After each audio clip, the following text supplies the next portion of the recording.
Hello friends, आप सभी को मेरा यूट्यूब चैनल पर स्वागत है। और आज हम बात करेंगे ऑयल प्राइस जो इंक्रीज हो रहा है, चाहे वो कुकिंग ऑयल हो या फिर क्रूड ऑयल हो, उसके बारे में आज हम बात करेंगे। और बैकग्राउंड साउंड थोड़ा इग्नोर कीजिए क्योंकि मेरा पीछे एनएच जा रहा है, तो उसका आवाज़ थोड़ा बहुत आएगा, तो उसको आप इग्नोर कीजिए। ऑयल प्राइस को समझने के लिए हम उसको बेसिक समझने की कोशिश करेंगे। देखिए फ्रेंड्स, जब आपके पास कोई चीज़ नहीं होता है तो आप उसको खरीदने की कोशिश करते हो या फिर खरीदते हो। और आप जब खरीदते हो तो आपको जिससे खरीद रहे हो उसके हिसाब से आपको पे करना पड़ता है, क्योंकि वो आपके पास नहीं है। समझ रहे हो? अगर वो थोड़ा कम कर देता है तो सही है, अगर वो चाहेगा तो बढ़ा के देगा। समझ रहे हो? तो ये समझना बहुत ज़रूरी है, क्योंकि हमारा पास क्रूड ऑयल नहीं है। बात रही कुकिंग ऑयल की और ख़ासकर सनफ्लावर की, तो वो भी हमारा बहुत शॉर्टेज है, हमारे पास नहीं है। तो हम क्या करते हैं, एक्सपोर्ट करते हैं बाहर देशों से, खासकर यूक्रेन की, जो अभी सुर्खियों में है और जिसकी वजह से शायद जो इंक्रीज हो रहा है ऑयल की, कुकिंग ऑयल की प्राइस, उसके पीछे वजह क्या है। और आज हम बात करेंगे उसके पीछे डिटेल्स में क्या है। कुछ लोग यहाँ पर सवाल भी ये भी उठाते हैं कि हमारे पास क्यों नहीं है। देखिए, ये जो नेचुरल गैस होती है, क्रूड ऑयल होती है, एक प्रकृति की वरदान होती है एक तरह की। और भारत में ऐसा नहीं है कि बिल्कुल नहीं है कहीं ना कहीं थोड़ा बहुत आता है या फिर है, लेकिन गवर्नमेंट इसको क्यों निकालने की कोशिश नहीं करता है, इसको समझना आपको पड़ेगा। जब आपको पता है कि इसको निकालने के लिए 10,000 करोड़ खर्चा होगा, लेकिन आप उससे में से सिर्फ ऑयल जो निकलेगा उसकी वैल्यू है 8,000 करोड़ या फिर 5,000 करोड़, तो कोई भी कंपनी या फिर सेंट्रल गवर्नमेंट जो है वो कभी नहीं चाहेगा कि वो निकाले, क्योंकि जितना मिलेगा उससे ज़्यादा कि उसकी खर्चा हो जाएगा, उसकी इन्वेस्टमेंट हो जाएगी। तो इसलिए भी कहीं जगह पर जो गवर्नमेंट है या फिर प्राइवेट कंपनियां हैं, वो सब निकलने के लिए नहीं चाहते हैं, वो निकालने के लिए नहीं चाहते, वो क्रूड ऑयल की एक्सट्रैक्ट करने के लिए नहीं चाहते। समझ रहे हो? और बात रही यूक्रेन जो प्राइस हाइक हो रहा है, जो बढ़ रहा है, देखिए ऐसा तो स्टेटमेंट आया है कि जो रूस है वो हमें 25% से 27% का डिस्काउंट देगा क्रूड ऑयल पर। लेकिन जो इंडियन की जो होते हैं ना, जो एक्सपोर्टर होते हैं, जो खरीद कर आनते हैं या फिर बेचते हैं, जो इंडियन की मीडिया जो है वो बार बार दिखा कर इस बात को कि अब क्या होगा, ऑयल प्राइस इतना हो जाएगा, गैस प्राइस इतना हो जाएगा, कुकिंग ऑयल प्राइस जो सनफ्लावर की ऑयल बात हो रही है उसकी प्राइस बढ़ जाएगा। तो कहीं ना कहीं लोग बहुत अलर्ट हो चुके हैं। समझ रहे हो? और इसका नेगेटिव इम्पैक्ट बहुत ज़्यादा भी हो रहा है। और जब ऐसी न्यूज़ बार बार दिखाएगा कि सनफ्लावर ऑयल नहीं मिलेगा या फिर इसका प्राइस 200 रुपये हो जाएगा, 300 रुपये हो जाएगा, तो कहीं ना कहीं जो कस्टमर होते हैं, जो मिडिल क्लास लोग होते हैं या फिर गरीब लोग होते हैं, उनका मन में एक डर पैदा हो जाता है कि हमें तो नहीं मिलेगा, मैं ज़्यादा खरीद लेता हूँ। तो क्या होता है कि जो इंसान जो हफ्ते में या फिर महीने में सपोज उनका 5 लीटर जाता था, सनफ्लावर ऑयल की बात कर रहा हूँ, और मस्टर्ड भी, तो वो क्या करता है कि 5 लीटर से बदले वो 20 लीटर खरीद लेता है या फिर उससे भी ज़्यादा खरीद लेता है। तो क्या होता है, वो तभी वो शॉर्टेज हो जाता है मार्केट में, और जो कंपनी मैन्युफैक्चर करता है उसके पास। यहाँ पर क्या होता है, और एक बात आपको समझना बहुत ज़रूरी है, जब कोई कंपनी कोई प्रोडक्ट बनाता है तो आपको तक पहुंचाने के लिए भी उसको कई रास्ते से गुजर कर आपके पास आता है। और बिग डिस्ट्रीब्यूटर, स्मॉल डिस्ट्रीब्यूटर, उसके पास आता है बिग रिटेलर, स्मॉल रिटेलर, उसके बाद जाके कस्टमर के पास आता है। तो जो डिस्ट्रीब्यूटर होते हैं, जो कंपनी से डायरेक्ट माल खरीदते हैं, तो उनकी जो अहमियत है यहाँ पर बहुत ज़्यादा भी होती है, क्योंकि वो जो होते हैं, वो जो मैप होती है, जो उनकी जो डिस्ट्रीब्यूटर की चेन होती है, उनका अहमियत उन पर टिका होता है बहुत ज़्यादा, उनकी अहमियत इसलिए बहुत ज़्यादा होता है।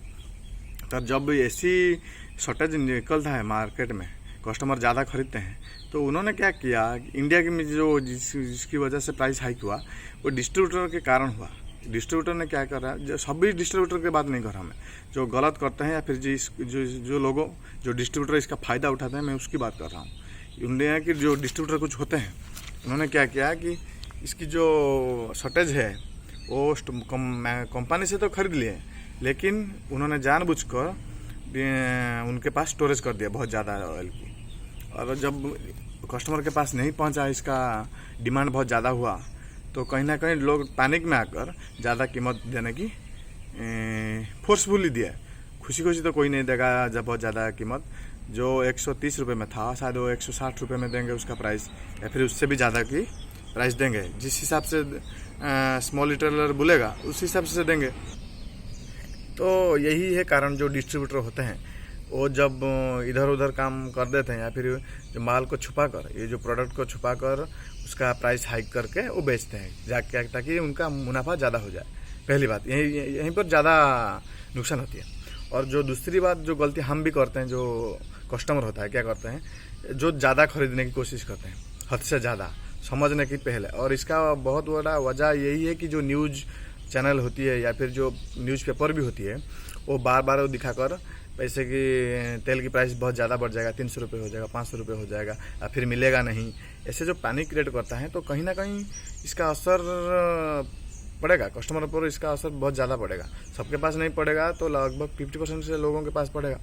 और बात रही सनफ्लावर की, तो हमारे पास नहीं है। कहीं ना कहीं ये हमारी भी एक कमजोरी है, क्योंकि अब तुम्हें ही, क्योंकि भारत जैसी देश में, और ये बहुत बड़ी मार्केट है सभी एंगल से देखोगे, FMCG हो या फिर ऑयल प्राइस हो, जितने भी एंगल से देखोगे आप, एक बहुत बड़ी इंडस्ट्री है, बहुत बड़ी मार्केट है भारत, पूरी दुनिया के लिए और हमारे खुद के लिए भी।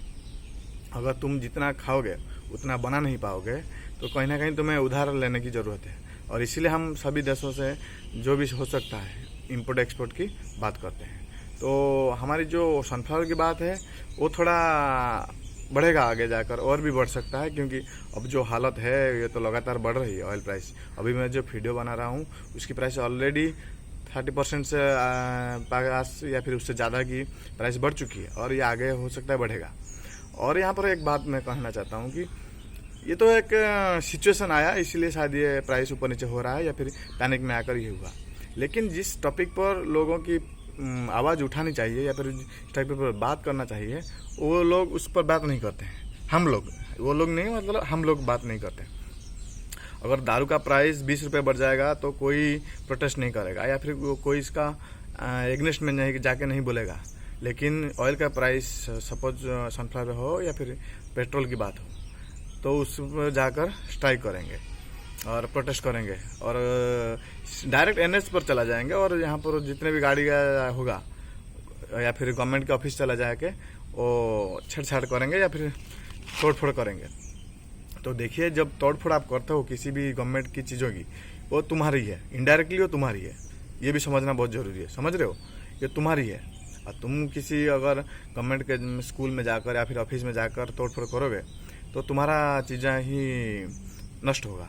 समझ रहे हो, और ये इनडायरेक्टली तुम्हारा ही है।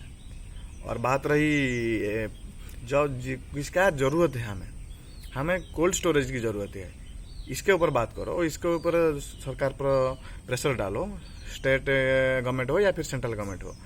क्योंकि जो स्टोरेज इंफ्रास्ट्रक्चर है इंडिया में, वो मुझे लगता है कि बहुत कमी है। कभी कभी ऐसे, इसीलिए कभी कभी आपको जो प्याज है उसका भाव आपको 10 रुपये में मिलता है, और कभी कभी जो 200 रुपये में चला जाता है। और ऐसे भी जितने भी सब्जी देखोगे, खासकर जितने भी नॉर्मल सब्जी होते हैं जहाँ हम ज़्यादा प्रोड्यूस करते हैं, आलू हो गया, टमाटर हो गया, ये जितने भी स्टोरेज है, ये स्टोरेज कैपेसिटी नहीं होने के वजह से इसका प्राइस बहुत कभी कभी बहुत नीचे या कभी कभी बहुत ज़्यादा ऊपर होता है। तो इसको बैलेंस को मेंटेन करने के लिए हमें कोल्ड स्टोरेज जो होती है उसकी बहुत ज़्यादा ज़रूरत है। खासकर कुछ राज्यों में तो है, जैसे कि गुजरात, तेलंगाना, ऐसे राज्यों में तो कुछ कोल्ड स्टोरेज बहुत ज़्यादा है, लेकिन मैक्सिमम स्टेट में जो कोल्ड स्टोरेज होती है वो बहुत कम है। समझ रहे हो, तो क्या होता है कि जब ऐसी कमी होती है, जब फार्मर जो होते हैं, जब एक साथ वो उनकी जब एक साथ में सब कुछ अमल हो जाती है, या फिर गेहूँ हो, टमाटर हो, प्याज हो, तो उनके पास इतना पैसा नहीं होता है कि वो स्टोरेज करके उसको रख सकते हैं या फिर कोल्ड स्टोरेज बना सकते हैं। और इसीलिए बहुत ज़्यादा कभी कभी उनका नुकसान भी होता है, क्योंकि और नुकसान भी होता है, कभी कभी ये भी होता है कि वो कभी कभी वो मजबूरी में आकर बहुत सस्ते में आपको चीज़ें बेचते हैं, समझ रहे हो। तो आपको ये सब कुछ समझना ज़रूरी है, और किस टॉपिक पर प्रोटेस्ट करना है या फिर जाकर गवर्नमेंट को बताना है या फिर कंप्लेन करना है, आपको समझना ज़रूरी है। कोई भी दारू जो मैंने बोला, अगर देखोगे तो हर एक टायर 3 टायर 2 सिटी में आपको मिल जाएगा जो क्या होता है डुप्लीकेट जो दारू होती है वो बेचते हैं। उसके ऊपर कोई नहीं बोलता, कि कोई नहीं चाहता है कि मैं उसके ऊपर बात करूं या फिर उसको कंप्लेन करके बंद कर दूं, क्योंकि वो ज़्यादा हानिकारक होता है सबके लिए और ज़्यादा डेंजरस होता है, क्योंकि उनमें कुछ खास नहीं होता है, वो डुप्लीकेट होता है, वो बहुत क्या बोलते हैं बहुत सस्ती होती है, और इसलिए भी कोई लोग बात नहीं करता है। लेकिन कोई अभी जो कोई ऑयल प्राइस 1 रुपया बढ़ गया तो डायरेक्ट लोग सेंटर को या फिर स्टेट गवर्नमेंट को गाली देते हैं। देखिए, जो गवर्नमेंट चलाता है कोई भी चाहे हो, किसी भी देश का हो, ये घर कोई उसका कोई मशीन नहीं होता उसके पास, या फिर वो चाहे वो किसका कोई पास कोई पैड नहीं होता कि वो जाके वहाँ पर ले आए। वो टैक्स से ही गवर्नमेंट रन करता है, चाहे इनडायरेक्टली हो या फिर डायरेक्टली हो, समझ रहे हो। आप जब भी जितने भी प्रोडक्ट देखोगे आप खरीदते हो, उसके लिए भी आपको एक टैक्स देना पड़ता है, समझ रहे हो। तो आप ये सबको जानना बहुत ज़रूरी है, और किस पर आवाज़ उठानी है और किस पर नहीं, ये भी समझना ज़रूरी है। और जो मिडिल क्लास लोग हैं और जो कस्टमर होते हैं, खासकर जो लोअर मिडिल क्लास होते हैं, जैसे जो भी कुछ हो, तो आपको सच्चाई को जानना और भी जो ज़रूरी है।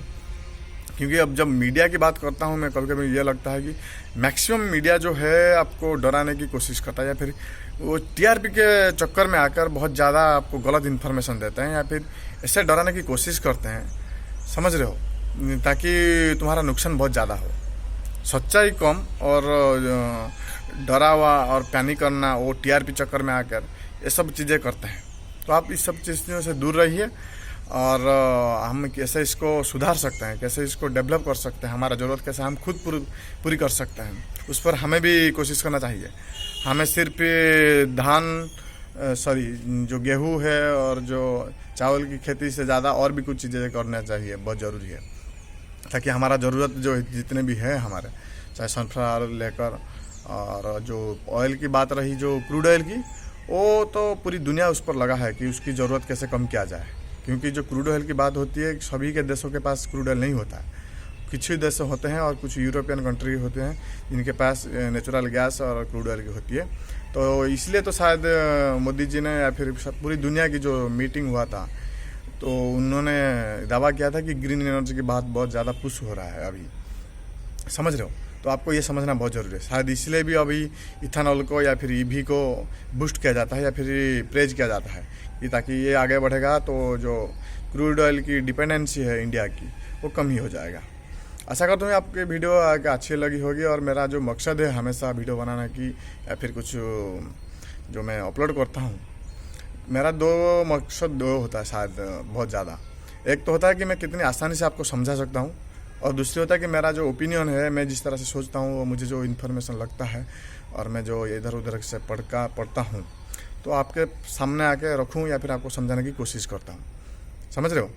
तो यही थी, मुझे लगता है कि ऑयल प्राइस जो होती है, चाहे क्रूड ऑयल हो या फिर कुकिंग ऑयल हो, ये जो गैप होती है या फिर उनकी जो अभी ट्रेंडिंग में चल रहा है, तो उसके लिए मैंने सोचा कि एक अपलोड कर देते हैं। और आशा करता हूँ ये वीडियो आपको इन्फॉर्मेटिव लगा होगा।